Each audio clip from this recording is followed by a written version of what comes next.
So, in a recent federal directive, the U.S. government just quietly deleted a single word. Just one word. Yeah, literally one word. And that word was humane. Right. And, days later, the U.S. Senate advanced this massive package authorizing $71.7 billion in mandatory spending for immigration enforcement. So, welcome to the deep dive. If you're listening to us today, our mission is to really explore a stack of incredibly compelling sources from the Thoughtless Delineation Project. By Shane Boole, yeah. Exactly. Yeah. He's an Australian-born adoptee and a human rights advocate. And, I mean, just to be completely clear, right up front for you listening, because we have to say we are not here to play, like, left versus right politics. Yeah, not at all. The sources we're looking at today, they touch on the Trump administration, they touch on the Obama era, they bring up figures like Republican Senator Josh Hawley, but neither of us is taking a political side here. We're really not. Yeah. Because this isn't a partisan read. We are strictly unpacking the systemic analysis, the factual frameworks that are just operating under the surface. Right, regardless of who is pulling the levers at any given moment. Exactly. We're looking at an institutional commitment to family severance. And to understand it properly, the text actually asks us to use what's called honest adoption language. Which is such an important framing. It really is. It means that throughout this discussion, we are treating the lived adoptee experience not as some sort of pathology that needs fixing, but as actual vital expertise. It's the lens through which we can finally see what institutions do when they separate families. Yeah. Okay, let's unpack this, because there is a chilling paradox right at the center of this text. I mentioned that deleted word, humane. Yeah, that removal is it's staggering. It used to live in the preamble of a government document that was called the Parental Interests Directive, right? Okay. And it basically instructed federal IC agents on how to handle the arrest of an immigrant parent who happened to have minor children. Right, like the actual ground-level instructions. Exactly. But then, during the Trump administration's second term, that document was renamed the Detained Parents Directive. And the instruction to treat parents in a way that was humane, it was just entirely removed. Gone. Just gone. One edit. And right on the heels of that administrative revision, we see this $71.7 billion reconciliation package for enforcement. And we really need to sit with the scale of that number for a second, because this isn't just an isolated budget. No. When you add that $71.7 billion to the $170 billion that was already allocated through the prior year's legislation. The one critics called the One Big Beautiful Bill. Right, exactly. When you combine those, you are looking at a total federal commitment to the machinery of removal that exceeds $241 billion. $241 billion. That is, it's just a staggering amount of money. The text points out that this includes $45 billion purely for ICE detention over 4 years. Which is a 400% increase, by the way. A 400% increase. To put that in perspective for you listening, that detention budget alone is larger than what the Department of Justice requested for the entire federal prison system. Massive. But what I really want to understand is the mechanism of how this actually passed, because the sources mention it bypassed standard guardrails since it went through via reconciliation. Can you explain why a budget trick like reconciliation actually changes the policy on the ground? Yeah, so it changes absolutely everything about accountability. Okay. In the U.S. Senate, most legislation, it requires that 60-vote threshold to pass, which forces debate, it forces committee review, compromise. But budget reconciliation is this loophole. It allows certain spending bills to just glide through with a simple majority of 51 votes. Wow. And because it bypasses that normal legislative scrutiny, it gets stripped of all the standard guardrails. Okay. So when this $71.7 billion was passed, there was absolutely no mandated reporting attached to it. Yeah. None. There was no guaranteed congressional access to the detention facilities. No long-term oversight mechanisms baked into the law at all. So they essentially just handed over a giant $71 billion blank check in the dark. Pretty much. The state is literally investing billions in the mechanism of separation, but $0 in tracking the actual consequences of it, which I guess brings us to the human cost, right? What the text calls the data gap. Yes, the data gap. And if you're listening right now, the numbers we are about to dig into, they are heavy, but they are so crucial to wrap our heads around. They really are. Because according to a May 2026 study from the Brookings Institution, an estimated 145,000 U.S. citizen children. Wait, American-born children? Yes, American-born U.S. citizen children had a parent detained by ICE just between January 2025 and April 2026. 145,000. And it gets worse. Over 22,000 of them, which is roughly, 1 in every 6 of those kids, lost every single co-resident parent. Oh, my God. Every adult in their household was taken. That breaks down to what, about 50 U.S. citizen children a day? Yeah, about that. Taken from the communities where these families lived, where they paid taxes, held jobs, and I feel like if you were listening to this, you might logically assume, well, surely Child Protective Services steps in, right? Like, when a kid loses all their parents, the state must have some kind of safety net. You would think so. But here's where that data gap comes in. Do they step in? For the vast, vast majority, no, they don't. Wow.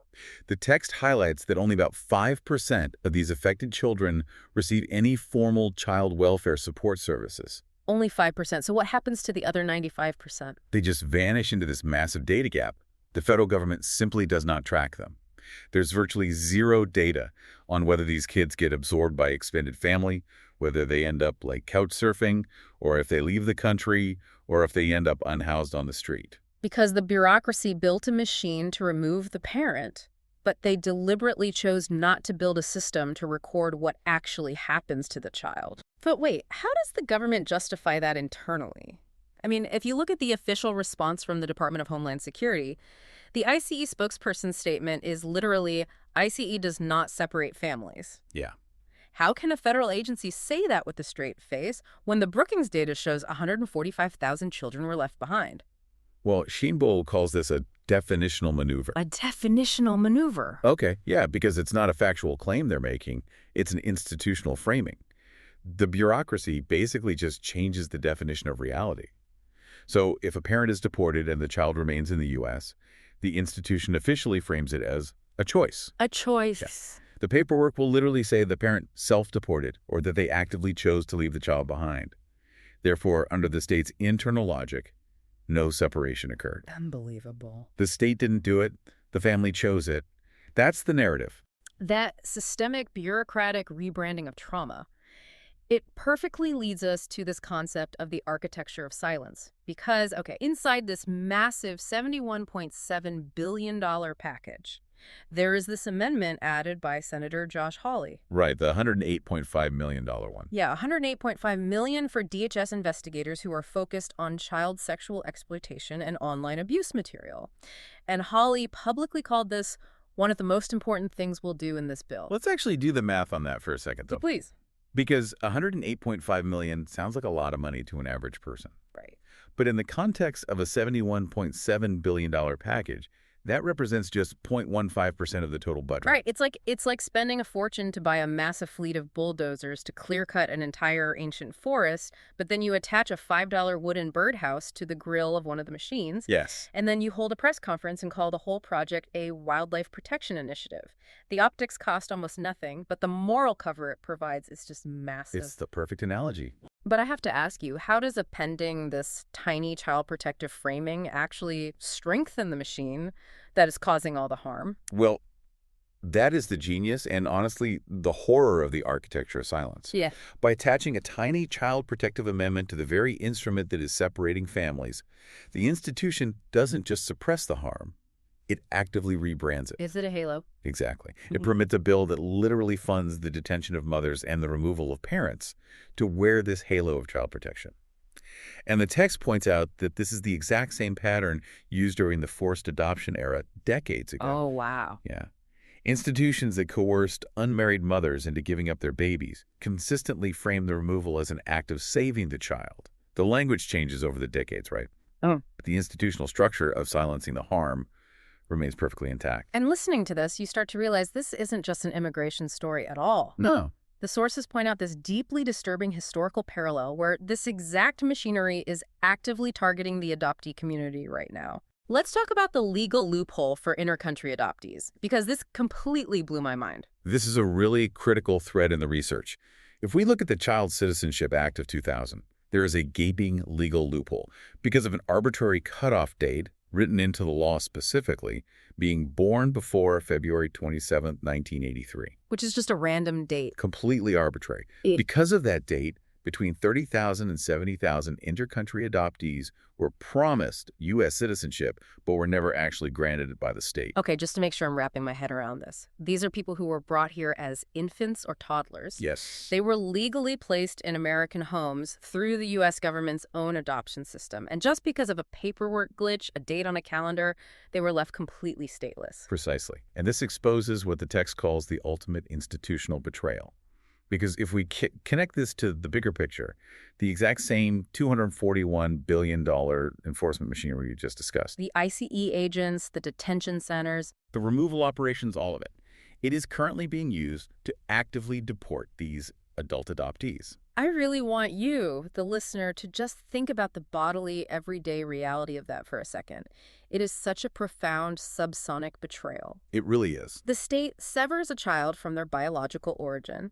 It legally places them in a brand new country, telling them they are part of a forever family, giving them a fully American upbringing. And then decades later, when that person is in their 40s or 50s, that same state uses its heavily funded enforcement arm to arrest them and deport them. To a country where they don't speak the language and have absolutely no connection. Exactly. The state severs, the state places, and then the state deports. It is the absolute ultimate manifestation of institutional power, prioritizing state control over human kinship. And this raises a really profound psychological question, which Shane Bull addresses through a framework he calls the fifth dimensional split. Right, the fifth dimensional split. Because when the state enforces this kind of total biological and legal separation, whether it's an intercountry adoptee or one of those 145,000 citizen children left behind today, what actually happens to the internal world of that person? Hold on, I have to admit, when I read the term fifth dimensional split, it sounded a bit like a science fiction movie. Yeah, I know. What exactly does that mean in the context of a child losing a parent to this machine? Well, it is a brilliant way of describing the state of perception that is forced onto someone when their primary biological weave has been severed. It means existing across two completely asynchronous signals at the exact same time. Okay. The text breaks this down into two parts. There's the subsonic truth and the adaptive signal. Subsonic truth. Right. The subsonic truth is your low-frequency biological reality. It's the nervous system's bodily grief. It's that deep nonverbal knowledge inside your body of who you were built to be near. Okay, so that's the body's reality, the nervous system. What is the adaptive signal then? The adaptive signal is the constructed reality built by the world that received you after the separation. So it is your legal identity. It's your school, the national flag, the institutional decree that the separation was correct or for the best. Or, in the case of immigration, that your parent chose to leave you. Yes, exactly. So, to put it simply, the adaptive signal is essentially a state-mandated fake-it-till-you-make-it survival mode. That's a great way to put it. It's the 9-year-old kid going to middle school, standing up to say the Pledge of Allegiance, and pretending everything is fine because the legal paperwork says it is. But meanwhile, their body, their subsonic truth, is secretly in this state of constant panic and grief because their parent is just gone. Exactly. And adoptees have lived in this deeply contradictory, both neither space for decades. Yeah. They know exactly how this internal tearing feels. Yeah. But what is so alarming in this systemic read is how that exact same split is being manufactured right now at a population scale for those 145,000 citizen children. That $241 billion package is literally funding the fifth dimensional split as official state policy. And as anyone who has ever tried to suppress trauma knows, you can't fake it forever. The body keeps the score. It always does. And the text points out that this leads to a breaking point called the identity gravity well. Yes. The identity gravity well is that moment, usually later in life, maybe in a person's 20s or 30s, when the inherited adaptive scaffolding simply fails. It just collapses. Right. The legal paperwork, the institutional stories, the survival mechanisms, they just aren't enough to hold the weight anymore. Yeah. And the pull toward the biological origin, that subsonic truth, it becomes irresistible. The individual hits a wall and has to interrogate who they actually are. It is the core mechanism behind the late-life adoptee awakening. Okay, here's where it gets really interesting and honestly terrifying. The author points out that the federal government is, right now, actively funding the conditions for a mass identity gravity well event. Yes. If this enforcement package creates 145,000 fractured identities today, what happens in 20 years when these children grow up? What happens when a 25-year-old whose parent was deported when they were 5 demands the data that the government deliberately chose not to collect? Well, they will run headfirst into the architecture of silence.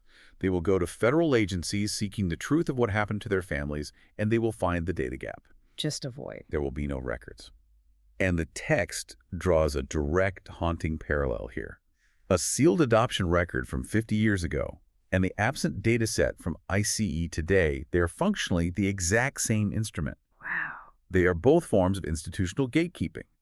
The state invests heavily in the mechanism of removal, but it flat out refuses to invest in documenting the origin truth of the person left behind. Listening to all this, it feels incredibly bleak. We are talking about a $240 billion machine operating in the dark, creating trauma that won't fully erupt for another 2 decades. Is the author just sounding an alarm of despair here, or is there a way out of this? This is where we reach the post-tragic turn in the text. Okay, good. Because a post-tragic position isn't about despair. It's about naming the harm clearly and soberly while it is being funded, rather than waiting for history to judge it later. Right. The text uses this really powerful example, the Australian National Apology for Forced Adoption, which took place in 2013. The Australian government stood in Parliament and formally, legally admitted that removing children from mothers who were told they had chosen to relinquish was fundamentally wrong. They acknowledged the trauma of the sealed records and the false narratives. And this is the kicker, that apology took 40 years to achieve. Yes. That is 4 decades of silenced grief, of mothers and children living in that fifth dimensional split before the state finally admitted what it did. Exactly. And the central warning in Shane Bull's work is that the children losing parents to the U.S. enforcement machine today, they do not have 40 years to spare. No. The nervous system doesn't operate on political cycles. It doesn't wait for the next election. The developmental rupture begins accruing on day 1 of detention. The adoptee community has already traversed this entire arc. They know the map. From severance, to the sealed record, to the institutional silence, to the awakening, and finally to the apology. We already have the map. We don't need to wait 40 years to understand the harm being built today with public money. The warning is completely legible right now, if we are just willing to look at it. Exactly. And if you are listening to this and feeling the weight of these structures, I highly, highly recommend reading Shane Bull's full essay.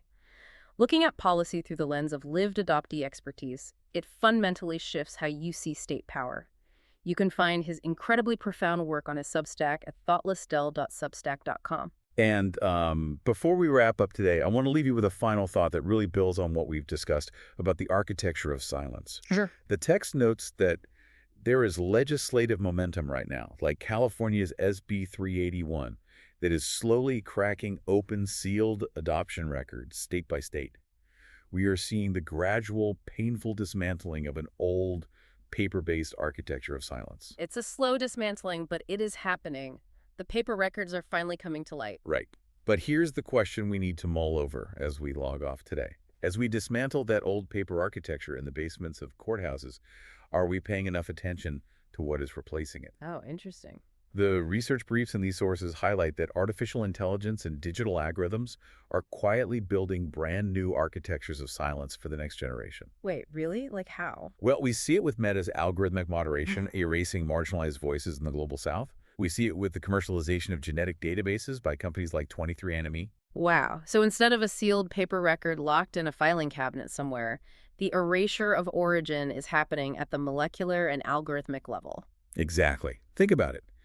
When a genetic testing company can legally transfer millions of people's biological truth to a third party as bankruptcy collateral, it proves that institutional gatekeeping of our origins hasn't disappeared at all. It just upgraded its operating system. Exactly. Just like deleting the word humane from a preamble, algorithmic bias and genetic commodification erase identity silently, structurally, and by design. It is the exact same silence, just a different machine. So the question we really have to ask ourselves is this. Yeah. Are we just trading the sealed manila folders of the past for the algorithmic erasure of the future?